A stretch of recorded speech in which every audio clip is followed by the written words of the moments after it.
It's not rocket science. And you really don't need an advanced degree in theology to pull this off. What you need is an openness, a sense of openness in approaching your faith fearlessly and with a sense of comfort. And you need to be intentional, and you need tools.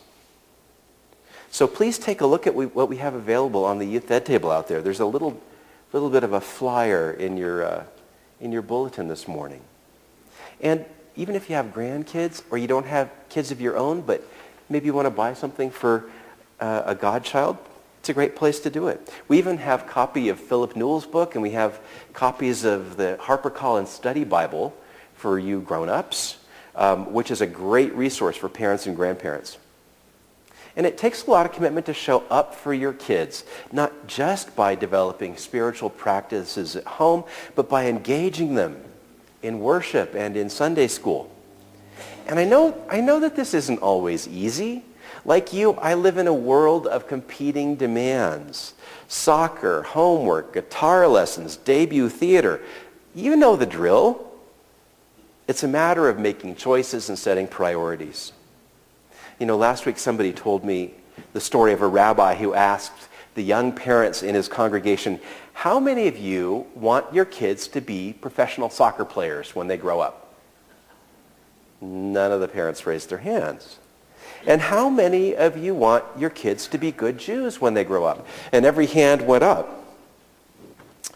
The rabbi said, so why are you schlepping your kids all over the state on Saturday instead of bringing them to Shabbat services? Where is your investment of time?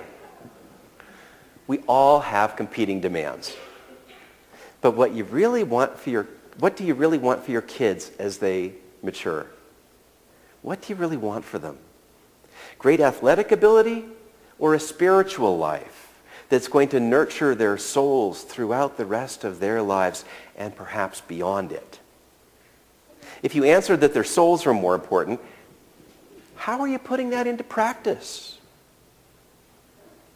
And what kind of example are you setting for your own kids with your own spiritual practice?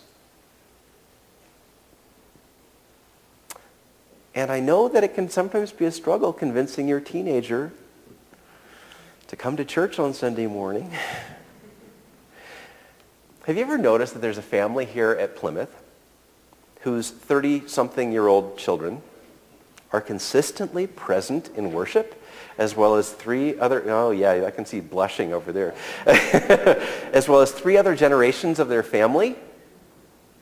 It's not an accident that happened. I mean, Liz McGrew told me that when Aaron and Megan were teenagers, church attendance was simply non-negotiable. It was going to happen.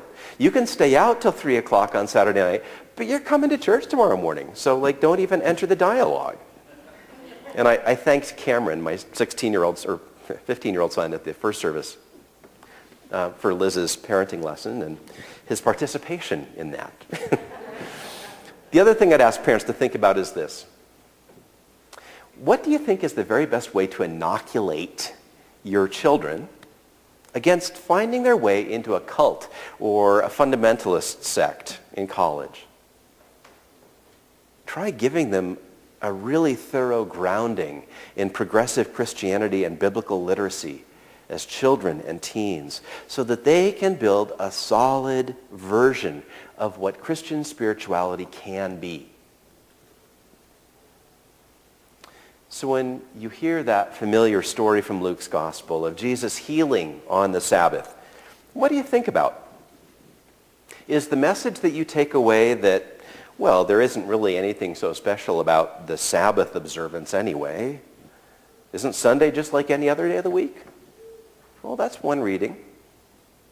Jesus asks, ought not this woman, a daughter of Abraham, whom Satan has bound for 18 long years, be set free from bondage on this Sabbath day? Perhaps what we should be asking is what binds us and how we need to be set free by the experience of Sabbath. Some of us need to find liberation from the strictures of our culture, liberation from our BlackBerries and our iPhones, our Xbox game system and our PC, liberation from our to-do lists, liberation from the petty guilt that haunt us because we don't quite measure up to the standard of perfection that we've set for ourselves. Others of us need to be set free from worn-out assumptions about what Christian faith is all about. What is it that you need today to be liberated from? This is the Lord's Day. A time for us to be together, to worship, to celebrate, and yes, even to rest. And once we're set free from the things that bind us, we'll find it easier to listen to stars and birds and babes and sages with an open heart, to bear all cheerfully, to do all bravely, to await occasions, to hurry never. In a word, to let the spiritual, unbidden, unconscious grow up through the common.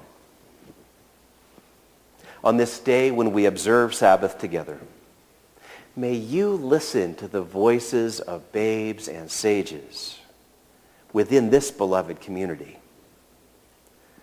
And may you be liberated from the bonds that hold you captive. Amen.